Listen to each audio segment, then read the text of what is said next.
আসসালামু আলাইকুম বন্ধুরা, আজকে আমি ফ্রুট কাস্টার্ড তৈরি করব আর সেই ভিডিওটি আপনাদের সাথে খুব সহজ করে শেয়ার করব। আমি এখানে ফ্রুট কাস্টার্ড তৈরি করার জন্য রাঁধুনির কাস্টার্ড পাউডার নিয়েছি। এখানে আমি একটি প্যাকেট নিয়েছি, প্যাকেটটা প্রথমে আমি খুলে নিচ্ছি। আর এই কাস্টার্ড পাউডার দিয়ে কাস্টার্ড তৈরি করা খুবই সহজ। প্রথমে আমি প্যাকেটটি খুলে এর ভিতরে দেখুন আরেকটি প্যাকেট আছে।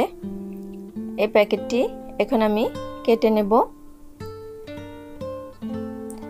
আর এখানে এই রাঁধুনির কাস্টার্ড পাউডারের গুঁড়া 140 গ্রাম, এটার মূল্য হচ্ছে 85 টাকা। আর এখান থেকে আমি 2.5 টেবিল চামচ কাস্টার্ড পাউডার নেব। আর বাকিটা আমি যত্ন করে রেখে দেব, যে কোনো সময় তৈরি করে খাওয়া যাবে। এরপরে এখানে আমি দিয়ে দিচ্ছি 1/4 কাপ পানি। এবারে 1/4 কাপ পানি দিয়ে এটাকে ভালো করে গুলিয়ে নেব, যাতে করে এর ভিতরে কোনো দানা দানা না থেকে থাকে।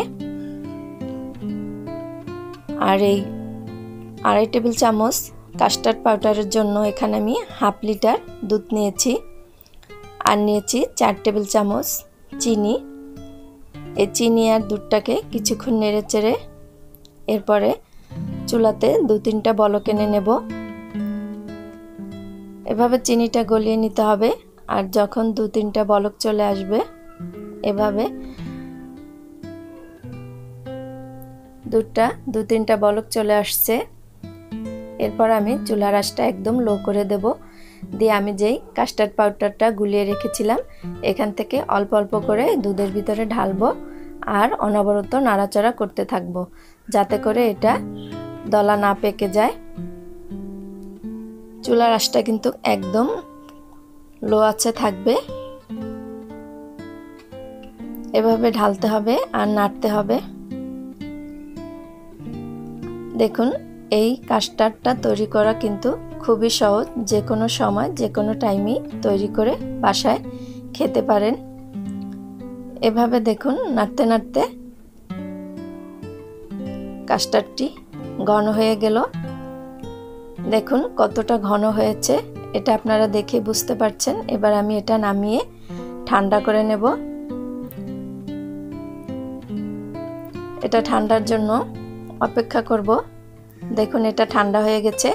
এখন আমি এর ভিতরে 3 ধরনের ফ্রুটস দিয়ে দেব। প্রথমে দিয়ে দিচ্ছি আনার, তারপর দিয়ে দিচ্ছি আপেল, আর এগুলো আমি ছোট ছোট করে কেটে নিয়েছি। আর দিয়ে দিচ্ছি কলা। আমি এখানে 3 ধরনের ফল নিয়েছি, আপনারা চাইলে আরও বেশিও নিতে পারেন। বাদাম, অনেক ফলও দিতে পারেন। এবার এটাকে ভালো করে এভাবে নেড়ে চেড়ে নেব। নিয়ে উপর দিয়ে একটু সাজিয়ে দিচ্ছি কাঠবাদামের কুচি, আর দিয়ে দিচ্ছি আমি কিশমিশ। এবার এটাকে নর্মাল ফ্রিজে 3-4 ঘন্টার জন্য রেখে দিয়ে পরিবেশন করব।